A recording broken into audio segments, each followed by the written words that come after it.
Bien, voilà, très heureux mardi, na bande konyo so bada Rolanda, Numérica Télévision, magazine du peuple, Tolobela Congo, magazine de la vérité, Boda Rolanda, Bissona 28, province et République démocratique du Congo. Nous sommes en direct sur Numérica Télévision. Merci Nabino sur ma téléspectateur pour la fidélité, et puis merci notamment à l'équipe technique, au Badali, au four et au moulin, pour permettre Bisso Bolanda Bisso, et merci à les tout-puissants, les dieux créateurs, qui a permis que ngai mwana mboka Yves Luamba nazala liboso ya télévision na bino lelo na pesa bino basango ndenge dali koleka na ekolo République démocratique du Congo boyoka ba analyse ya ba décor ba invité na biso na kati ya plateau na profiter même pour remercier ba congolais diaspora pour la fidélité pe na ba réaction na bino mona kotinda ezako comme na biso pe na population quinoise. D'une manière générale, le numéro est affiché dans vos postes téléviseurs. Comme d'habitude, vos réactions, il y a un peu de préoccupation pour Nabiso, tu vas ramasser un souci, tu vas exposer à travers le plateau Nabiso magazine, tu vas Congo en direct, dans Numérica Télévision. Le mardi le 18 juin 2024, la Numérica Télévision, nous te retenir pour notre cher téléspectateur. Le tu as le débat sur l'affaire Emolima. Il y a des députés nationaux. Où est-ce que ça débat? Vital Kamerhe a fait éclairage à ce qui concerne les Emolima. Il y a des députés nationaux. Mais au lieu de ce bruit, et puis c'est suscité encore ma réaction. Vital Kamerhe il a posé un jour. Il y a le mec qui a multiplié le salaire, il y a des députés dans la présidence de l'Assemblée nationale. Bon, tout n'a pas été. Tant que comme directeur à cabinet chef de l'État, a multiplié le salaire, après c'est avantage, fois 3 fois. Fois 3. Mais comment les loyaux aillent à Zongi comme président de l'Assemblée nationale, cette fois-ci on laisse salaire matin. La population, il y a 21 000 $, 22 000 $. Même la législature, ça a l'air comme à 33 000 $. Mais lors il y a clôture, il y a session, il y a mars, Vital Kamerhe a donné une révélation, le salaire d'un député est 5 000 $, soit 14 millions de francs congolais. Et c'est c'était ma réaction parce que Vital est plutôt Martin Fayulu nous côté à réagir. Bande Kobele peut réagir. On a quatre plateau et qu'on permettre Bisso to analyser na ba invité du jour. Entre temps, tu vois que qu'on va dans makambo ya élection. Élection est bureau définitif et ya Sénat. Qu'on a payé à boire et à manger par rapport à Yanini. Laissez-moi vous signaler très chers téléspectateurs que province il y a Okatanga, Bazali Kosenga, Samba Lukonde comme président, il y a Assemblée nationale, plutôt il y a Sénat, président du Sénat, Samba Lukonde. Wana province il y a Okatanga, Bazali Kosenga, Samba Lukonde. Balobi pour l'équilibre géopolitique, tout ça a besoin de Samba Lukonde, il faut Zongawana comme président, il y a Azala comme président du Sénat. Samba Lukonde. Samba Lukonde, dans le soutien. Il y a Okatanga, madame Kosengai. Mais donc, il ne peut se côté d'aller qu'on réclamer. Alors, oui, moi j'ai des députés nationaux. Plutôt, dans un sénateur. Comme dans un sénateur, et belé, poste, il y a président et Sénat, il faut revenir dans l'IDPS. Alors, ma réaction est d'aller belé. Et là, on système de débat. Donc, il est plus loin, toujours caca. Dans le bureau définitif, il y a Sénat. Qu'on a toujours y avoir et à manger. Après, attention, les cas qui a bureau d'âge. Si on se préparer déjà. Parce que maintenant, on s'est préparé pour avoir un règlement d'ordre intérieur. Après le règlement d'ordre intérieur, il faut fixer un calendrier pour qu'il y ait une élection et bureau définitif. Qu'est-ce qu'il y a Sénat? Qu'est-ce qu'il y a Sénat? Madame Carole Aguito, il n'y a pas de Senga. Elle est candidate. Elle n'est pas candidate. Dans le poste questeur, il y a Sénat. Autre temps, les gens dans le bureau d'âge. Tu as Moïse et Kungu. Il y a dans mon jeune, il y a 30 ans d'âge. Il y a dans le bureau d'âge. Il y a Sénat. Il y a dans le questeur. Il n'y a pas de candidat comme questeur dans le bureau définitif. Voici moi. Maintenant, c'est quoi une réaction? Quand on a un forum, tant que tu as un sujet, tu as la mais il faut y avoir une réaction à la population. Alors, moi, je suis Yves Luamba. Carole Aguito comme questeur na niveau ya Sénat. Carole Aguito, lelo ndenge na image ya bien te. Place nyonso ya lekaka. Ana lokola nguma meli moto azali koleka. Trace etikala kake nguma leki. Alekaki na Sonas. Bila na ezaki ndenge nini? Wana ezanga ite na ba téléspectateurs. Balobi bila na ye na Sonas azaki na bila chaotique na Sonas. Ba paiement. Bagent bazaki respecté. Souvenez-vous, il y avait même une vidéo à Jamoko Beta Kaeboye et pas ma policier envoyé par la sénatrice Carole Aguito à l'époque. Elle a dit déjà qu'on a la Sonas. Bon, il y a comme questeur dans le Sénat, dans la législature passée. Ni yo a sali, bilan de Edaki Negeni, pour s'engager les lois zonga. Dès que la population côté de mon lobby, basé sur le soutien de Moïse et Koumbo. Parce que Carole Aguito a incarné le mal. Balingi était, comme questeur, il y a le Sénat. Basé au Sénat de sénateur, jour il y a une élection, tout vous là. Jour il y a une élection, il faut oublier madame, la sénatrice Carole Aguito. Parce que, à un bilan négatif comme questeur, il y a Assemblée, il y a Sénat. Dans le bika rangada yokibino awana kati ya plateau dans komisa message ya population comme bolingi Carole Aguito te bato na yepe soki bakoloba bakoya koloba ya bakoya ko se défendre. Oh là là là là, s'il vous plaît, s'il vous plaît, s'il vous plaît, s'il vous plaît, bato na soki bokoya awana kati ya plateau na biso pour peut-être par rapport ya makambo yo population balobi soki bino bokoloba ke non boza contre yango. Pas de problème. Notre plateau est allé libre. Beaucoup qui connaissent dans plateau, ou bien bon ça la demande. Mais entre ta population côté de Bango Balobi, balingité na bi population oyo batindeli nga ba image. Balobi bali ba plutôt ba commentaire na Bango ba réaction. Balobi balingité koyoka kombo ya madame la sénatrice Carole Aguito na Sénat. Très bien. Entre temps on va avancer, très chers téléspectateurs. D'accord, rapidement, côté à l'actualité, avant de présenter Mino, invité du jour. Tikala si dans le bino que lobby Madame Blanche, est-ce que la régie, pouvez-vous nous aider avec la vidéo? Madame Blanche, lobby, Madame, il y a Oyo, Aoutikoti Kabiso, il y a pasteur Marcelo Tunasi. D'ailleurs, lobby Mokonzamboka Félix Antoine Tshisekedi, à Kenaki peut consoler cette famille. À Kenaki pour consoler cette famille, je suis très content d'ailleurs dans ma image de Régina Mokonzamboka Félix Antoine Tshisekedi. Il est allé consoler l'homme de Dieu, le pasteur Vital Kamera Dagiwana, président du Sénat, il y a bureau d'âge, il y a à côté, il y a des représentants, des hautes personnalités de ce pays, il y avait même des pasteurs qui ont honoré. Mémoire, il y a notre regretté sœur Blanche, madame, il y a pasteur. Alors, toujours dans l'actualité, très rapidement. Dossier à porte-parole et opposition. Qu'on appelle, il y a à boire et à manger. Parce que guerre est allée entre les camps. Il y a Mosito, plutôt, il y a Martin Fayoulou et le camp de Moïse Katumbi. À travers correspondance, Oyo.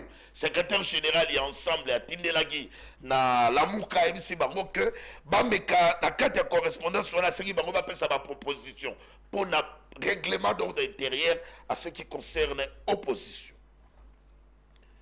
Hier, le ministre d'État, ministre de la Justice, Costa Moutamba, a reçu l'inspecteur général et chef de service de l'IGF, Gilles Alinguet.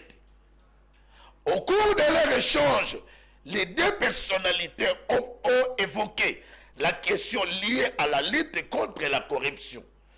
Costa Moutamba a demandé à Alingueti de transmettre tous les rapports des 3 dernières années ayant établi des faits de corruption et de criminalité financière pour que le ministre de la Justice s'en occupe. Donc, imaginez-vous, c'était hier, ministre de la Justice ayamaki bongo chef de service inspecteur Gilles Alinguet inspecteur ya IGF oyo baki kobeta masolo comment lutter contre la corruption et puis asengi na Alingeti à transmettre liste oyo ya bato basalaki ba infraction oyo ya corruption bakambo oyo ya criminalité financière va transférer en dans lombango pas naie il était que ministre sectoriel ba ba commander ni ba poursuivre bato wana nyoso. Entre temps Nicolas Kazadi peut côté na etikana signalé bino que l'Assemblée nationale a sali levé à immunité naie a tiki na maboko ya justice pour être bakene koyokaye à ce qui concerne les dossiers de forage et lampadaire bakambo ya basir facturation. Puisque tout ça na makambo ya justice, très cher téléspectateur, entre-temps tikana signalé bino que dossier ya concession ya Papa Kalunga. Papa Kalunga azalaki ancien combattant. Attends Mobutu. Les lois yaza ko atteindre à peu près 90 ans d'âge papa wana. Naza ko pourquoi na collé yango na actualité dali lié na basangula da ko pesa bino ya ministre Constant Mutamba, c'est-à-dire étant que jeune population les lois dali na espoir o ya dali ko mona ministre Constant Mutamba vandi wana. Et donc ko pesa mo ba jeune espoir. Maintenant l'espoir wana et dans la concession moko ya Papa Kalunga dali ancien combattant. Les lois kokisi 90 ans d'âge. Ensuite, mongo na ye ya retraité ba papa ba pesi mongo na ye ya pasu. Akanisi na ko sala na ngonini, ake ko soma hectare na ye. Wapi kuna na Lubumbashi akatanga kuna. Ake ko soma. Donc ake ko soma et après il y avait une société ya ba chinois. Na kombo ya Sedem. Ba kepe kuna ba ke ko soma na sima ya lopango ya Papa Kalunga, bango pe baki kosomba. Maintenant, bango bazaki na accepté yanzela parce que bango ma ezali tout autour ya concession oyo ba chinois bakende kosomba. À l'issue ya volonté ya Papa Kalunga, bazui ba tracé route na lopango na ye. Mituka ekomi koleka. Sans pour autant ba contacter. Basali yango bongo. Pourquoi? Parce que bazana ba homme fort. Il y a un régime Félix Antoine Tshisekedi. Oh, état de droit. N'a pas ministre. Bango nyoso molongo bakota kiwana. Peut-être dans le gouvernement soumis d'être au monde à Makambosika.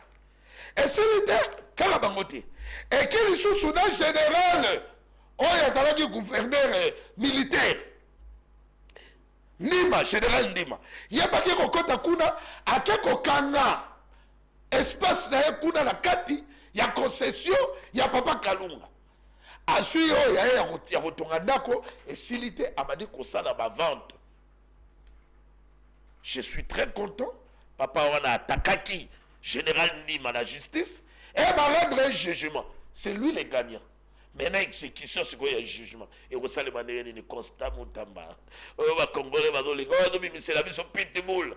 Et qu'on sale mandé nini et donc ce qu'on a bosenga application maintenant il y a jugement où il allait rendre papa wana songa na kati ya ba droit naie Papa Kalunga servir nation aujourd'hui il a 90 ans d'âge pour lingi état de droit au Konzambo Kalubaki les erreurs du passé ne vont pas se reproduire tout mon angwe bana matérialisation tikato yamba ba invité déjà ba commettre biso lelo na lobi trop ba téléspectateur parce que ba invité na biso lelo ba commettre retard fallait na loba trop en attendant bango ba kokomela na biso na lombango awa na kati ya plateau na biso to ba dit très rapidement na mona mboka Christian Kene ndeko ya Aldec ko ezali parti cher ya madame Adel Kaina ye pa komeli biso awa na kati ya plateau na biso yende to bani na ye magazine tolobela Congo Marie na mo mwana mboka très heureux yako ya mayo na plateau na biso ba congolais ba kolanda.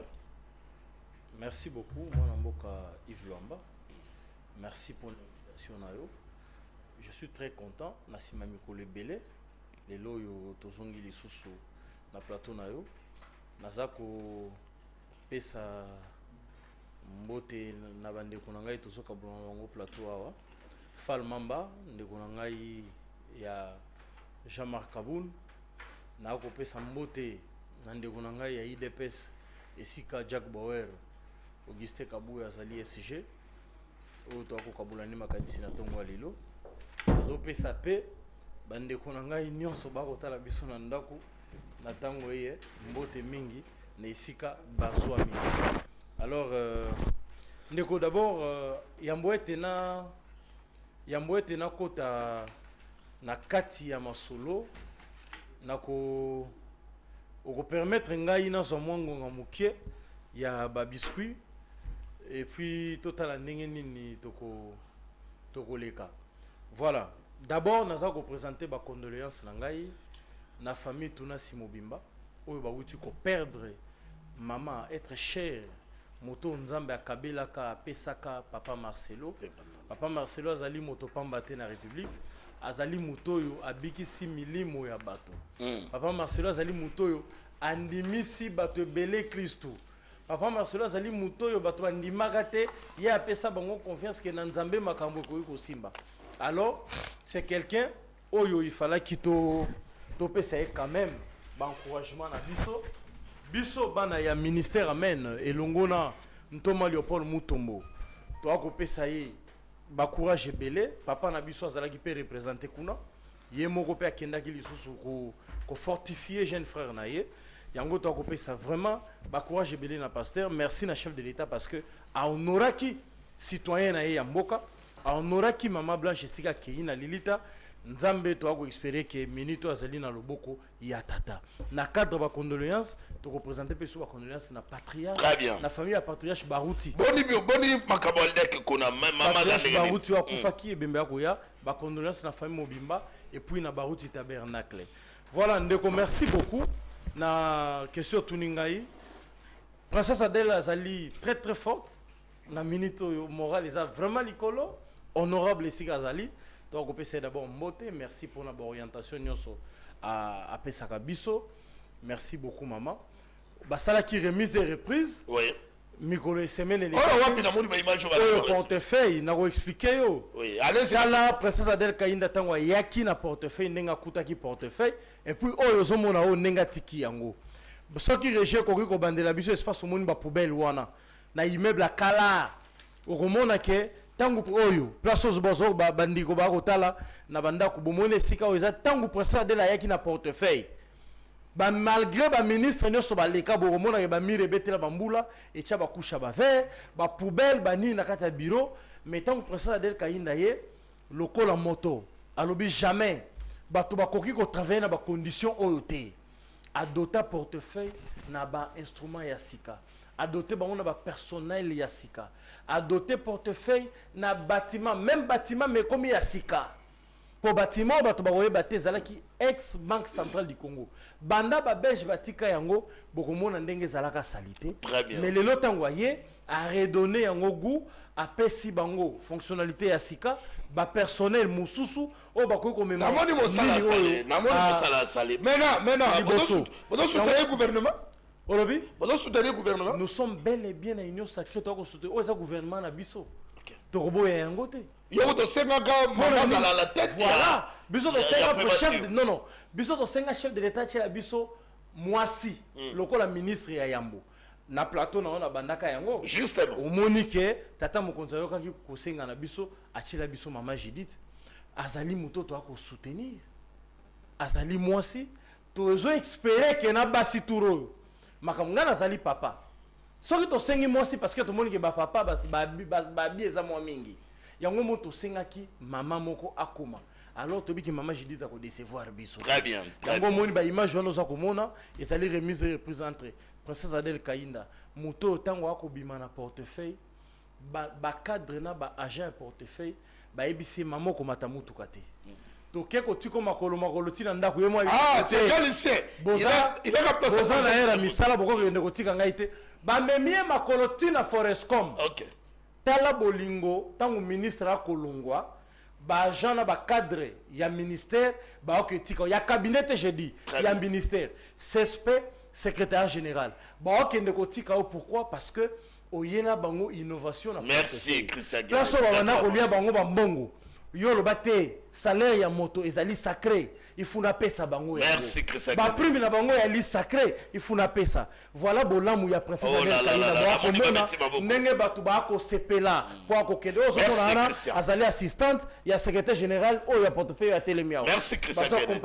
Maman na bango. Donc voilà, merci na ba Jean Nyonso. Et puis na ko sa princesse Adèle Kaïna ki ti lelo matanga ya ko continuer na portefeuille parce que ba Jean na ba cadre ba lobby batonda kiyote. Mais loko les ali décision ya mokonzi ya suprême ba lobby ke problème ezate lo sambo na bango ezali un jour ozongela bango. Merci Christian. Merci maman na nyonso sala na portefeuille batu ba sepeli na. Merci. Namoni ba image ya maman Adèle Kaïna abimi avec honneur. Omami na kamera moka oyo. Sport moko le gara ya IGF badom sa sai. Omoni soko bimo salela ki moka na ndenge singeli. Olinga ko bima na honneur. C'est-à-dire que ezala resengo o saleli mboka obimi na honneur. Ba misusu pe babimi na honneur te. Babimi na honneur te. Nathalie Tony moi bandenga do bima. Nathalie Joël Cadet conseiller na ya communication.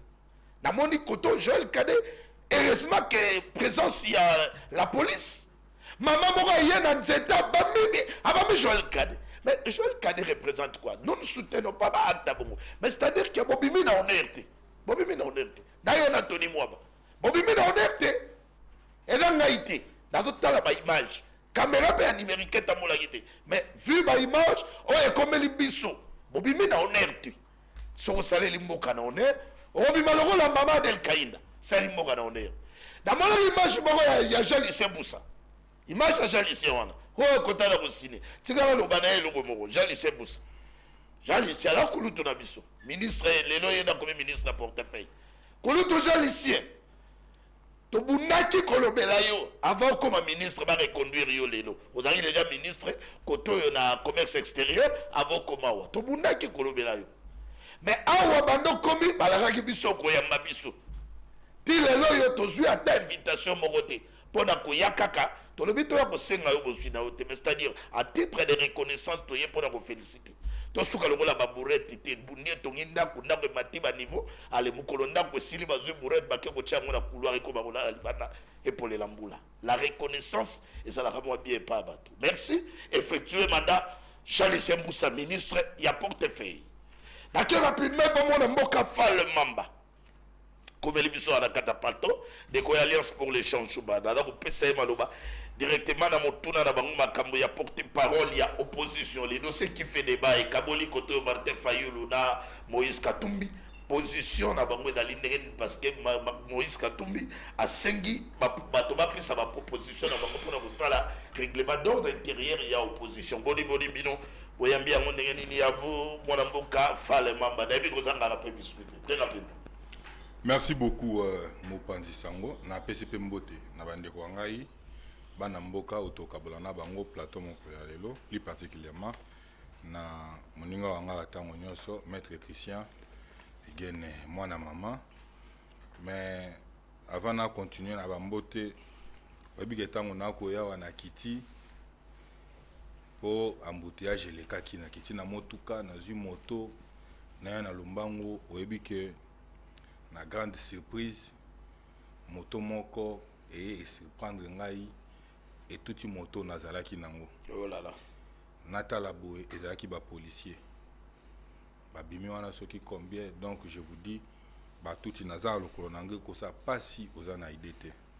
Moto tozalaki nango ndo moni umisinga makasi ba tout biso ya c'est-à-dire au mona bato bakoya ba tout bino ndo ya kotuta. Na kei na niveau ya inspection provinciale ya la police kulutu na biso kilimbalimba ozali kobunda pona incivisme esila na niveau ya la police. Mais naza koyebisa yo kulutu na biso ba police bazali ko semer terreur bako uta kaka mingi epa na yo kombo na bango service na bango eza ba PP presque ba PP nyonso police de police o nyonso bazé pa na yo baza bo bayaka na général Kanyama bayaka na momesano na bango ya ko semer terreur na ko semer peur na face ya population. Soko tali ba acte ya vandalisme oyo service auto ko benga ba PP na IP crime bazo sala na niveau ya ville province ya Kinshasa général Kilimba Limba ekokwea na mutu na yo ozomona tango nyonso to ko encourager ba initiative na yo mais keba parce que service ya IP crime ekotia yo na piège service pe oyo ya kan lufungula baza kotia yo en piège na ba acte ya vandalisme o ba policier baza kosala ezala na banzela ezala tango ba kosala ba opération na bango ya ba antikuluna na bendio matoi parce que ndiyebisa ngai ndenge lokolo nange za na pasi bwe nani akoswanye ngai ndenge naza boye lokolo nange ezosala nga pasi nani akoswanye ngai. Très bien, allez, le message est passé mon donc nazali kobenda général mosala okosala oko tozo kosepela na amélioration mais bato bakobundisa mosala na yo po ekokoya kaka na mutu na yo bato yo sana donc mais rapidement makambo na sujet du jour apesi mbote na président national Jean-Marc Kabunda Kabund le héros vivant et laisser l'héritage au papa Etienne atikelaki ba Kongomani au les lois azali prisonnier personnel il y a monsieur Tshisekedi et puis otage politique il y a régime. Très bien mon amboka au premier retard on n'a pas les temps de trop dédicace OK na sujet na sujet opesi ba oyebi soki ezalaki ke soni pe ebomaka bato me buki ba Vital Kamerhe makolo comment pour un monument $5,000 vous savez débattre puis on va kelela là voilà na kimia biso tozali bato to lukaka tokotaka to luka information poto ya kopesa ba Kongomani. Très bien allez nazo senga ndenge natali caméra vidéo na lingie comme la Vital Kamerhe et comment vidéo na lingie comme la bureau hypocrite ya Assemblée nationale nazo signaler ba Kongomani nyonso que législative oyo ba député bazozwa $30,000 américains. Ne me dis pas ça pour l'hypocrisie de Vital Kamerhe ezali dévoilé Ani. Aussitôt ayant l'information de $5,000, nous nous sommes entrés en mouvement pour vérifier véracité. Il y a information oyo Vital Kamerhe a iba yoyo ya bana a pesaki. Nous nous sommes allés jusqu'au niveau de la source. Nous nous sommes renseignés dans la législative où les députés nationaux touchent $30,000 américains. On se réfère à Nini moi. Je me dis ceci, aux alliés journalistes, on a pas su information. Aux alliés journalistes, na sepela kando lobaka. Aux alliés journalistes d'investigation. Justement. N'a pas su information. Kendo ça l'investigation. Écoutez-moi maintenant. Et je vous donne ça, écoute. Je vous donne ça en tant qu'un Congolais sérieux. Très bien. Très bien. Avant de contredire Ngaï, avant d'engager des débats sur ce sujet, va faire l'info. S'il vous plaît, moi Namboka, maître Falman. Tolani Bissonio sur clôture et à session en mars. Merci. Quant à ce sujet, Vital Kamerhe a lobby, salaire, madame la première ministre, avec salaire, il y a des députés. C'est 14 millions de francs congolais. Et puis à lobby, que le bureau, il y a l'Assemblée nationale, il est ouvert. Pour quiconque, peut-être quiconque a des filles qui douterait à quelle époque il faut ça vérifier. Na bandi na phrase na ngai l'hypocrisie de Vital Kamerhe. Nde na bandi na phrase na ngai. L'hypocrisie de Vital Kamerhe na bureau de l'Assemblée nationale. Et j'informe à la population congolaise que un député national touche $30,000 après avoir enquêri une information na source. Dans la émission que vous allez journaliste d'investigation, avant de engager quelconque débat, vas-y, tu auras la même information. On a même on a même les Kongomani, Nyetandoike. Na bengi yango l'hypocrisie de Vital Kamerhe. Très bien, merci mon amboka, merci. Tigala kene rapidement et pas ndeko ya UDPS. Todana ya on a 4 plateau na biso mon amboka Uraga Mwanza. Mais na ba téléspectateurs na ba autorité au bada Rolanda biso.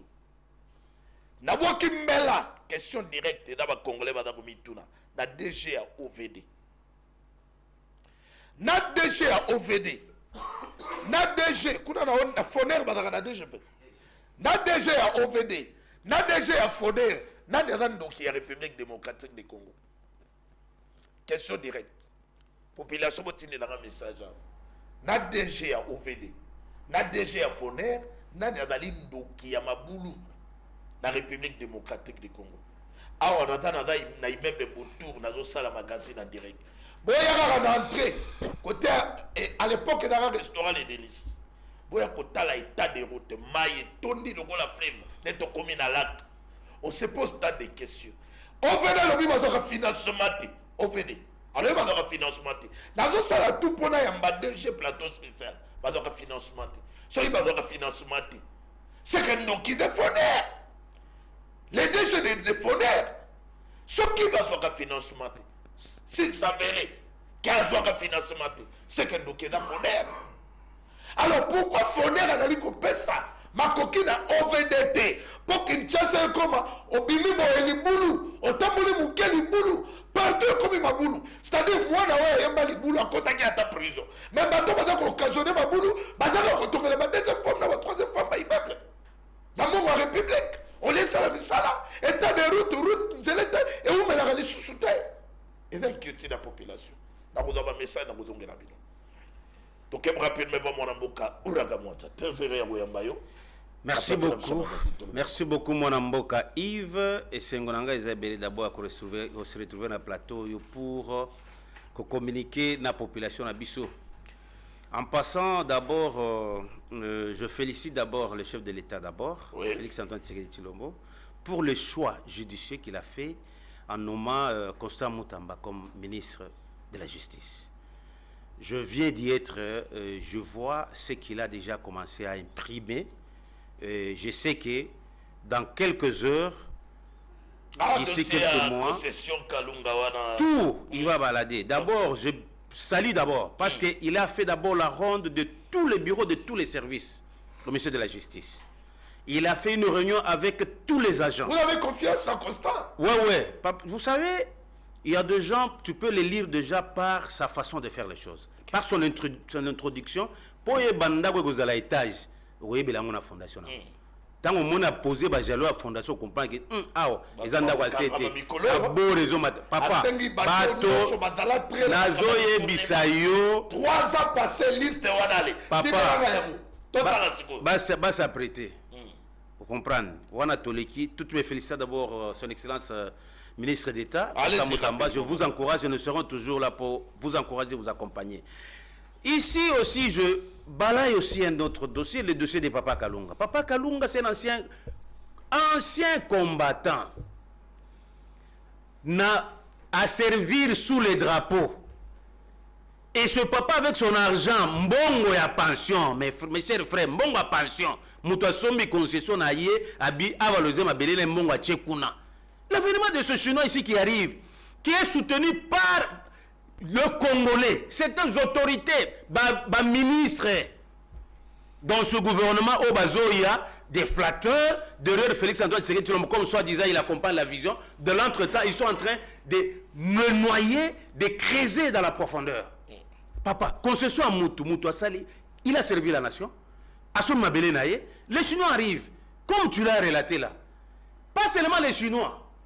Les Chinois construisent, papa, Lupango Nangai. Mabele nangai yo sombisima nangai tango kolinga oleka osani tu veux parler avec moi non? Justement. Et puis moi je vais te dire la valeur. Oui. Il y a Mabele nangai, oui. Mais ils ont fait une route de 2 km sur 20 sans consulter les propriétaires. Sans consulter. Quand les papas s'engagent pour défendre ces terres, ce sont les influences de gauche à droite. Mais état de droite et de peste. J'arrive, on est en train d'arriver. Mais pourquoi je suis là-bas? Parce que j'ai dit c'est mon papa. On ne peut pas continuer avec cette situation de cette manière ici.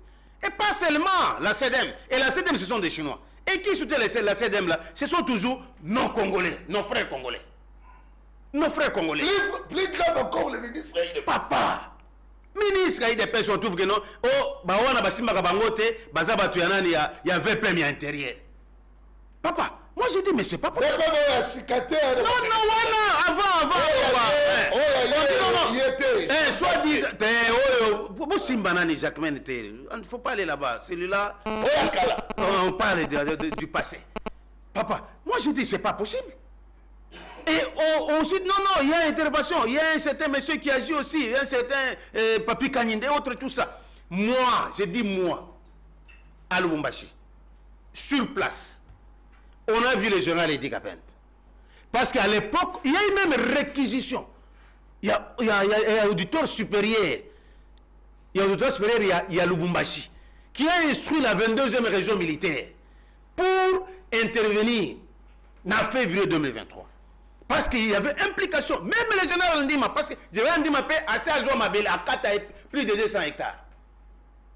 Il a spolié et il est en train de vendre. Il est en train de faire. Et ce sont des interventions utiles. Ici, Kinshasa. Des menaces par rapport au ministère de la Défense, des menaces par rapport au ministère de l'Intérieur. Moi, j'ai appelé même Maître Mwanza, qui est du cabinet de Maître Peter. Je lui ai dit, regarde, le numéro du téléphone. Ce monsieur ici se présente soi-disant Papi Kanine. Voilà le numéro. Checkez ce numéro, vérifiez ce monsieur, si réellement c'est lui, Papi Kaninda, qui est à côté de son excellent Peter Gazan. Merci. Papa, sans suite. Sans suite. Bon, très bien. On dit qu'il est dit non, comme ça. Tu dois espérer avec l'actuel. Papa, parce qu'il y a déjà les jugements. Les jugements ont été rendus le 15 avril 2024 par la grande instance. Mais le tribunal, le 27, on a notifié. Ça dit, maintenant c'est l'exécution. Et pourquoi l'exécution traîne encore? Pendant que le dossier, on a essayé les cas. Ce n'est pas le dossier, les cas, tire la Cour de cassation. On a éliminé 2 RR. Ok. Non, je n'ai pas fini, papa, je chute directement. Je chute directement. Ici aussi, je déclare aussi, Awa, tous autres dénoncer une gestion calamiteuse et opaque qu'on ne veut plus encore dans ce deuxième quinquennat. Qui encore? Mais papa, je n'ai pas informé ma possession une information que non, la sénatrice Carole Akito veut encore postuler la question. Attends, Momoko. Attends, balobi koloka. Attends, balobi elobi mon co-débatteur, balobi ceux qui sont nés bon makana Congo, mais les batumsusu va s'effondrer le quoi ça. Et puis imagine d'abord, à ça là, moi soi-disant sous-parti politique, agir pour le Congo, AGPC. Dites-moi. Avec la santé financière que là, le siège se trouve. Et ça ni na siège, ni na adresse, ni unité. Un parti qui est formaté avec quelques 4 membres de la famille. On va même un parti malette. Ma lettre coûte-moi bien. Ma lettre coûte-moi bien. Ma lettre que ça à moins 20, moins 50 personnes. Merci beaucoup. Mais tout ça c'est pour anarquer la nation, bien, la République. Merci. En tout cas, les sénateurs, s'il vous plaît, vous êtes là pour, vous avez représenté le peuple. En tout cas, nous vous conscientisons. Ne faites pas cette erreur. En tout cas, si vous voyez ce nom-là, en tout cas, il faut marcher dessus. Très bien. Allez-y rapidement, mon abouka. À 30 secondes, au cas où Molima, au qui ne connaît pas parce qu'il discute dans Imolaï, mais c'était aussi important pour les téléspectateurs, Bayo Kamakambo, à niveau à Katango, tu dois espérer que Papa Kalunga va la rétablir. Il sera rétabli dans ses droits. Parce qu'il y a déjà un jugement. Oui. Et puis, les Chinois, il faut. Papa. Les Chinois ont terrorisé, nous terrorisons dans notre terre. Voilà. Et Molima va député. Ça fait débat, mais et dans là qui nous ont dit que les propos et à président de l'Assemblée nationale et qu'on dans la soulagement par la population et surtout autant longtemps on va critiquer que le salaire le salaire va exagérer et tout ça équilibre et ça te balance date comment il va député va nous lier à la République et tout ça mais en fin de compte il a fixé les salaires pour $5,000 mais on a besoin d'opposition on va toujours na doute est-ce que madame a raison il y a continuer à vous en avoir doute. Très bien, Moutouna est très clair. Vous savez, il y a certaines questions, il faut répondre en suivant les normes. Parce qu'il faut tout comprendre le fonctionnement. Avant de répondre à une question, et vous concernez le fonctionnement de l'Assemblée nationale, il faut d'abord comprendre que l'Assemblée nationale fonctionne comment. Le bureau fonctionne comment. Les finances fonctionnent comment. Si vous parlez de l'émolument, émolument, c'est-à-dire salaire naïe. Effectivement, il n'a pas menti. Mais ce que vous devez savoir, c'est que les députés, les élus, parce qu'on a un avantage, Moussoussou, ou invisible. En dehors de 5 000 $. Oui. Il y a des avantages au Bazakanango Moussoussou. Ils ont le logement. Ils ont bon, la banque charo automobile, c'est-à-dire carburant, autres, tout ça, communication, tout ça, Ezalaka. Oui, les capés salaire. Ezalaka. Et quoi les salaire? Je ne peux pas affirmer ni confirmer. Oui. Parce que je n'ai pas cette preuve-là. Mais j'ai dit, nous devons savoir que s'il parle que les émoluments des députés, ils ont 14 millions, ils ont 14 millions. Wana et Molima. Parce que c'est ce que j'ai dit, il faut bien comprendre et spécifier là-dessus. Vous allez sur, quand il vous dit venez pour vérifier, ça dit, il y a la loi des finances. Il y a la loi des finances. Et toutes les rubriques sont représentées. Mais rien ne change. Qu'est-ce qui ne change pas par rapport Non, à ça? c'est-à-dire que, voilà, dès que nous mettons avec les avantages là, tu as décollé, tu as Non, mais je vous pose maintenant une question. Ces avantages sont... Non, non. Est-ce qu'il connaît le montant maintenant? On ne peut pas parler des chiffres qu'on n'a pas de maîtrise, papa. Des chiffres que tu n'as pas. Maintenant, je vais les défendre. Mais si je le déclare sur base de quel soubassement? Mais vous êtes satisfait au moins à 14 millions. Oui, je suis satisfait, c'est normal. Un député soit payé 14 millions de francs. À côté, il y a encore les avantages. Mais les avantages, c'est normal. Il va se déplacer comment? Aïe, aïe, aïe, aïe. Ça, je n'aime pas parce que on ne peut pas citer des chiffres qu'on n'a pas la maîtrise. Merci, mon Abouka. Merci. Christian Kene, à vous de réfléchir. 14 millions, ODEP, doute. Martin Fayoulou, doute. Bandeko Nabiso et Alliance pour le changement, doute. Dis-moi maintenant, 14 millions de francs congolais. Donc, il y a juste quelques montants pour satisfaire la population. En réalité, dans la pratique, c'est une autre chose. À vous, mon avocat.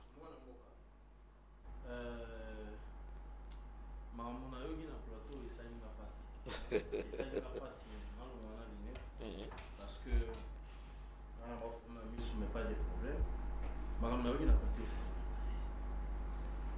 D'abord, on a bakisa moi mungu wana iloko ndeko na ngai mettre fala butu ba mahametani ba TP ba policier ou ba trakasa ka bato tout le monde attend à discuter. Oui. Et ça très important. Parce que ton va dire la sujet. À résister pour la matière escalier où il y a bino 5 étages parce que c'est ligne. Mais tout na soki moto wana et tout aki mama biso ba teka banana na ville. To ba marakuja. Ah. Mama etuti na bukulu nenga zotambola bo ezalaki mama wana auti malukwa ye oteka na ville alina zo nini et puis les autres ba mero déjà ba lembi wana engeza nini ngalo au contraire na ko interpeller général d'Est mama kanu nyonso il faut être na mokonzi la police na démission ya ville à Kinshasa parce que ça nous prouve que azo maîtriser situation. Nous avons évoqué beaucoup de choses. Bah viola, bah libéral, bah viola, moutoulef, personne, bah tamou, ça libéré. Tout ça. Toko encourager à monter.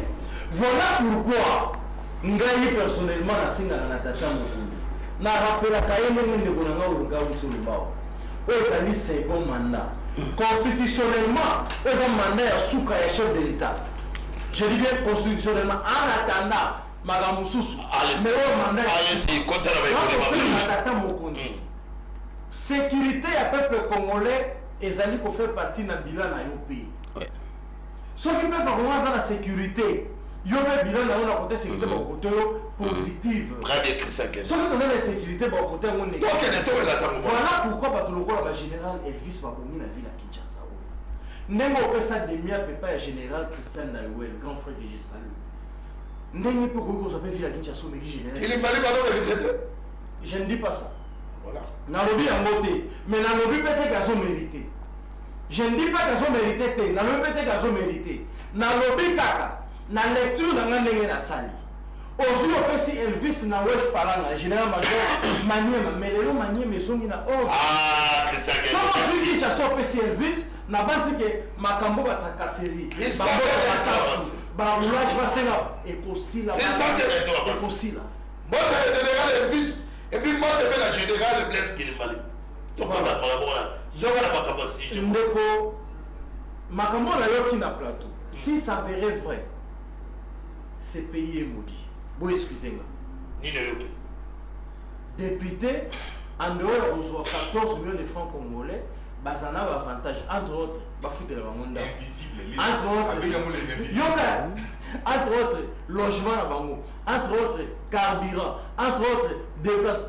Est-ce que vous pouvez imaginer, si comme minute, recteur à Iniki, la Vandi Bouina, professeur Yapoukil, bazoka ke bato bango batandi saka bakomi na parlement bazana bango moso abenga invisible mais bango baza kuna azo toucher moins de $1,800. Voilà salaire à la peine à prime. Mais c'est ce que je te dis mon frère. Même les professeurs badana prime en dehors de salaire. Non, mais moi, on a pas de bosangisi, comme on a député. Au moins, le professeur va foutre la gueule dans l'État. Yo, comme matin, le professeur va saler on a fait.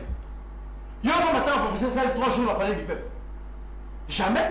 Yo, comme matin, le professeur, à la même gouvernement, mais le professeur, quand il dit la confie chef de l'État s'est déplacé à qui? Et ça va gâter. Si je mens, ma pauvre Changa n'a pas le bilan défi, écrivez ici. Non,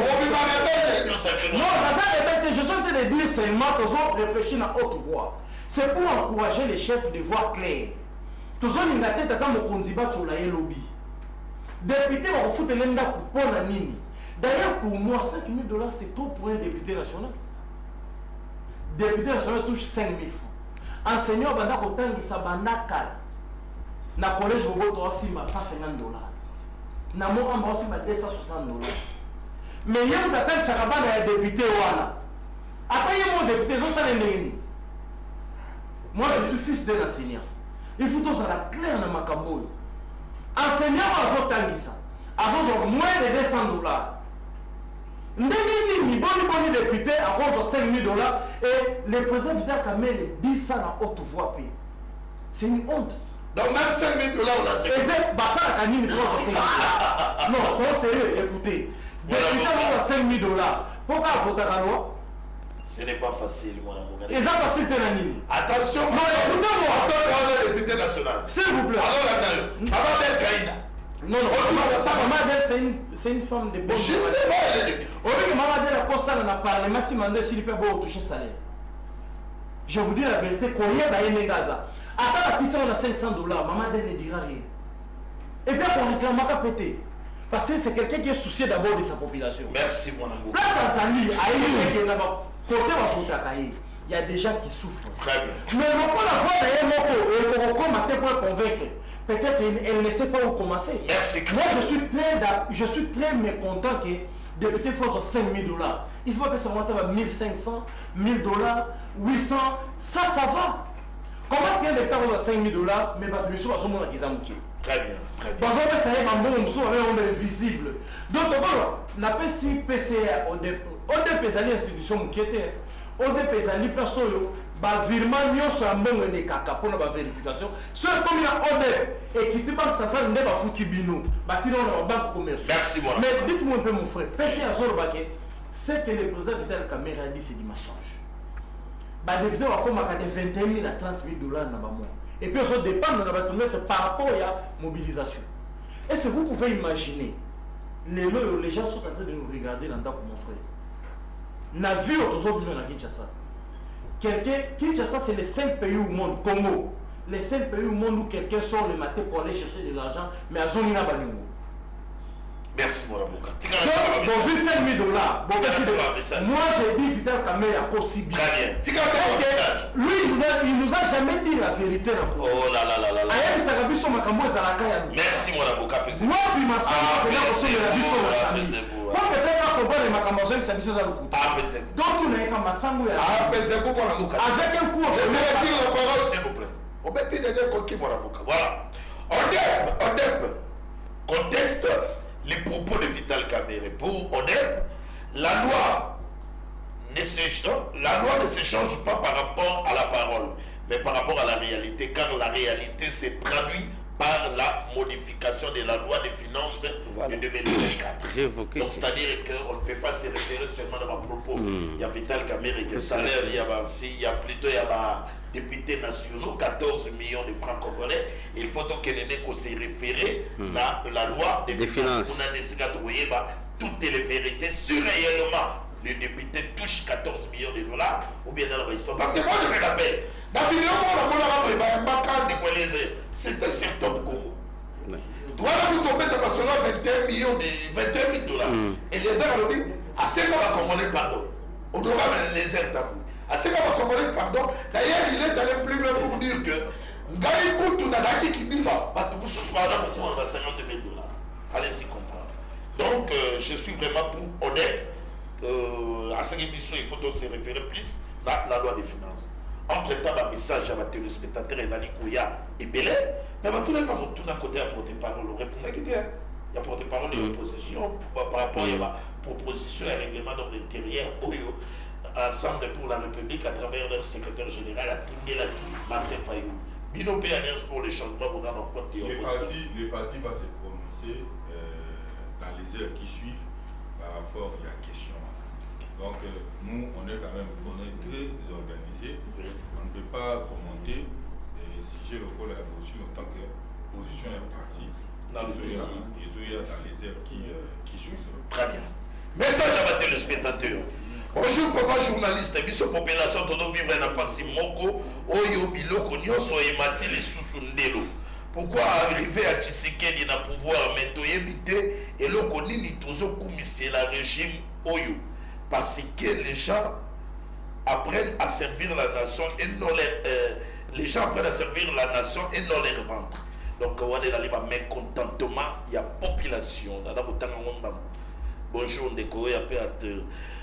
Bonjour mon avocat Ibloma, mes salutations. L'avocat du peuple, l'honorable Jean Baudouin Mayo, Élie de Mouamba. J'en profite aussi de présenter mes sincères félicitations à l'honorable Gabor Yamboma pour sa brillante nomination à la tête de l'INC ville de Kinshasa. Mes salutations pacificateurs, les baobas de la scène politique. L'honorable Vital Kamel, sans oublier ma population de Kingabwa Limete. C'est bien moi, ton frère et ami honorable Gisela Ponjo. Gisela Ponjo. Les messages commis en direct. Merci beaucoup. On entend deux messages à ma téléspectateur. Après, on a avancé dans ma déco. Bonjour, papa journaliste. On a vendu dans ma pela. Bolobela, Kapé, Makambo, il y a Bobondo. Bobondo. Il y a les canaux d'émission et Kosunga Bisso, Makas pour l'insécurité. Situation de insécurité. Bonjour, monsieur Loaba. Bonjour, monsieur. Lou Waladi, Nazali Molani, Antolobela Congo. Réponse, il y a DG, Oloba qui est entre DG Mibale. Il fallait pas Longwa. Oyo Anali, Ezali, Kinshasa, Oyo Mobutu, Atika Kite, Ezali Mawa Mingi. Mais on oublie de DG Ninalo. Na tunagi na oya Fonder, Mopesi Mongo, na oya Nani pour la Rosala va travaux OVD. D'abord, Mibale, Nani Mobomi à Kinshasa. Nokia Congo et Nani Nani. Kinshasa bimabo elikulu ngala kena ina OVD na kena investigation na makulu déjà badi mo bimisi la ngai na yibisibino ba papier bimi na lembi na kolema na lala ina pongi astingi sika na sututi na tuni ya solution dani abite makabo nyo na tsali oyo tala ba budget na ba kuna donc na 14 millions na donc na kaka banzela o tembo susu makokite ya disait Foner bon Foner pe côté na ye yango tozotuna d'abord mibale mobomi nani ya Kinshasa oyo azokozwa mbongo te mpo asala batravaux ou bien moto azali koboya kopesa ye mbongo Foner mpe kote na ye ayebisa biso mobomi ya Foner ezali nani portefeuille ou bien ezali finance faut toyeba traçabilité mpo eza second mandat mokonzi ya mboka nous n'avons pas droit à l'erreur mwana mboka tokomokende na suka ya magazine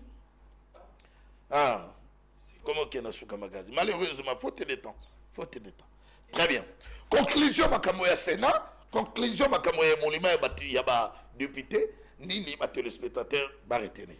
Nazokoma na makambo ya Sénat. Mais nazolinga na loba yango po batu ba comprendre. Problématique ya ndeko na biso Peter Kazadi. Nazoloba Peter Kazadi ka batu ba logo munyato. Bidi wawa mweza bwa tatu ngani tatu Jean-Pierre. Tatu bendo wa mugengisha tatu mubunu vitu bumudi musalai. Mujikisha mule chintu chende bwa avenue wa bana benda. Papa wa benda kalunga kombata mushima. Kadiwe Kazadi mwita bushima kukengisha tatu bwa ku protéger intérêt weba ni bana benu ba intérêt weba chinois. Kazadi wa mukengisha tatu muso tobo kufwa. Décision ou justice mouimana. Mais oui, Kazadi mwita bouger beaucoup que nous sommes parce que vous dites pour protéger l'intérêt web ni bas chinois. Information où tu dis nenda bas chinois ba quoi échappe nous dit 2 millions de dollars. Bon oui va protéger. Ah non. Écoutez, tout ça la mboka nini oyo tokondi mabak lokola ba Peter Kazadi. Baza lokola ba gang. Baza lokola yende ou rien. Kazadi fait traîner un papa d'autrui, Nabou, na potopoto, parce qu'il est homme fort selon lui du pouvoir. Non mais Peter Kazadi n'est pas Zoé Kabila. Dans ce pays nous avons vu des Zoé Kabila. Dans ce pays, nous avons vu des Jeannette Kabila. Dans ce pays, nous avons vu des gens comme Général Kimbi. Où sont-ils aujourd'hui? Il y a une décision de justice. Ah, les Kazadi vont payer, je vous dis. Les petits Kazadi vont les payer. Je vous dis que d'une manière ou d'une autre, ils vont les payer. Il y a une décision de la justice. Mais les Kazadi, il prend position, il dit que Moutoua Simbate parce que ce sont mes intérêts. Les informations à notre source, Chinois, ils ont remis à Peter Kazadi une somme évaluée à 2 millions de dollars pour protéger Bango. Mais c'est inconcevable. C'est inconcevable. Nous interpellons Moutamba.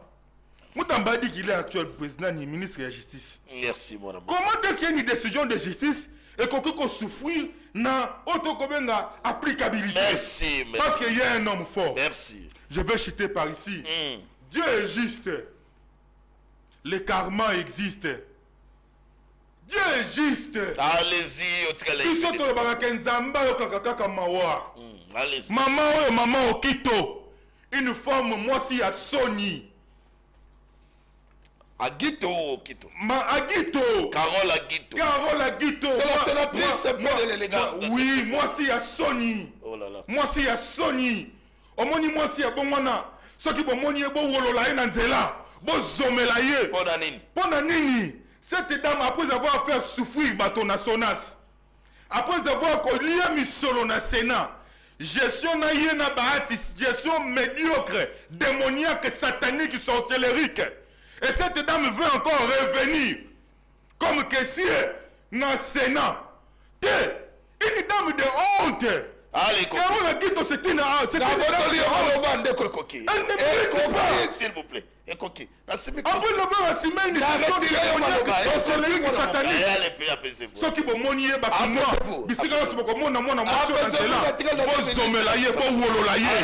merci de votre téléspectateur. Dans un bande très rapidement, tu as signalé que Mbodi encore bétami.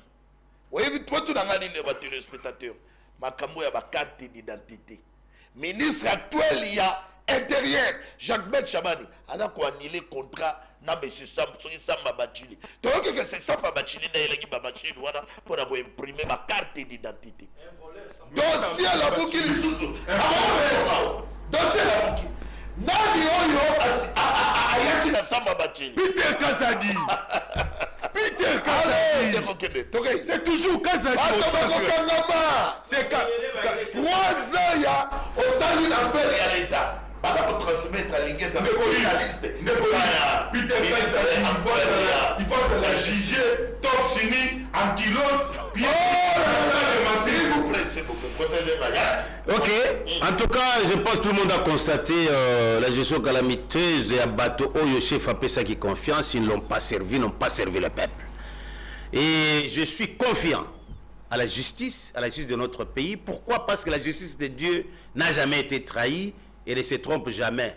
Le fait que le jugement est déjà sorti en faveur de Papa Kalunga et que le général Ndimana parti naïba siba kwei Sedem makasi na bino obozaki na bango ba trafic d'influence, sachez que Esoukiawa, parce que maintenant nous avons un ministre de la justice qui va s'impliquer pour que la justice soit faite. Vous ne pouvez pas déclarer Boyoko Sala Zela na lupango wa mutubo déclarant que non, cette route a utilité publique, à l'utilité publique. Non.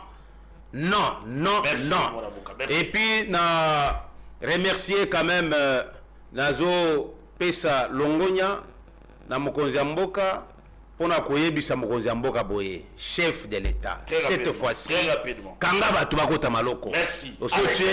Constant wana akanga batu. Je salue en passant son excellence Jacques Chabani et je vous encourage d'aller à l'avant pour soutenir les chefs de l'État. Na yambo tena kota na rambo etali Sénat, oko permettre ngai nas lobela pe makambo ya actualité mukie, na ko senga na ministre actuel ya culture.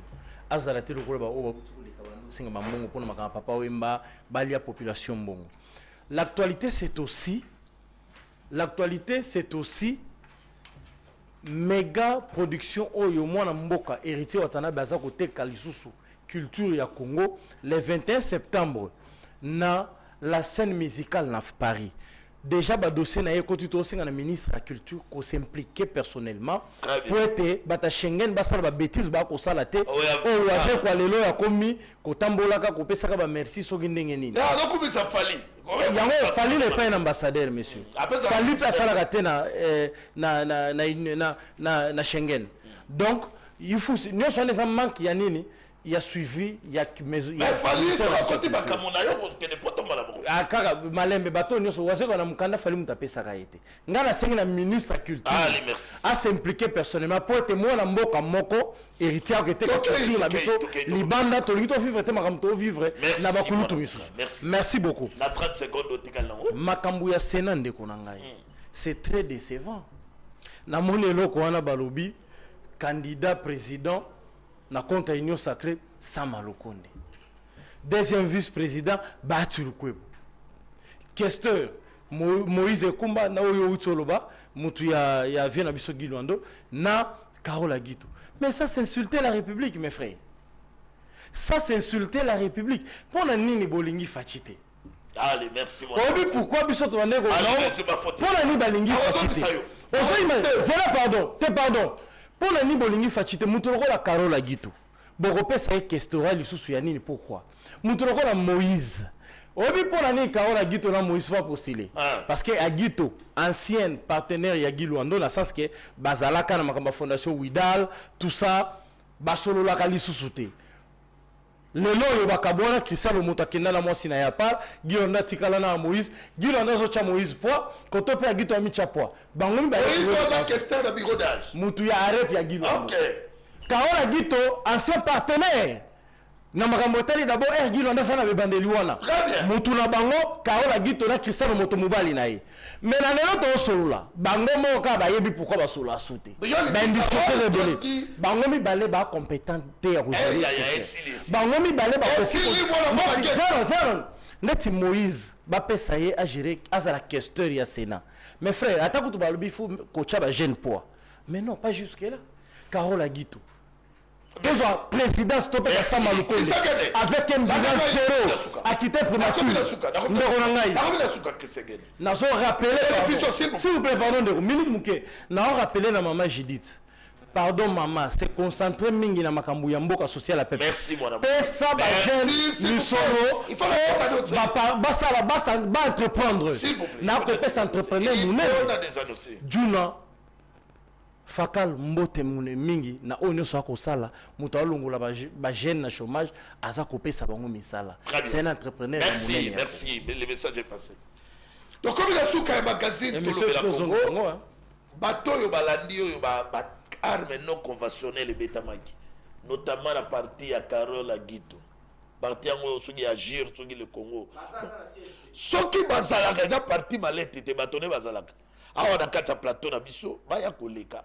Pour que va démontrer biso le contraire na oyo population ya lobina o bande ko na biso na plateau ba lobia. Ngana komi na suka ya magazine to lobela Congo. Na suki si magazine oyo na mote na mutu moko. Mais journaliste na ramoninga motote. Christian Matata to pesi mote mingi. Honoré Karamalobe Rosala bien, journaliste n'a pas d'amis. Je suis très content. C'est le madame honoré. Madame on s'appelle là Christian Matata. Mais les journalistes n'ont pas d'amis. Honoré Maloba et Gozala bien. Merci et bonne suite de programme sur Numérica Télévision. Toto Dibino Moto.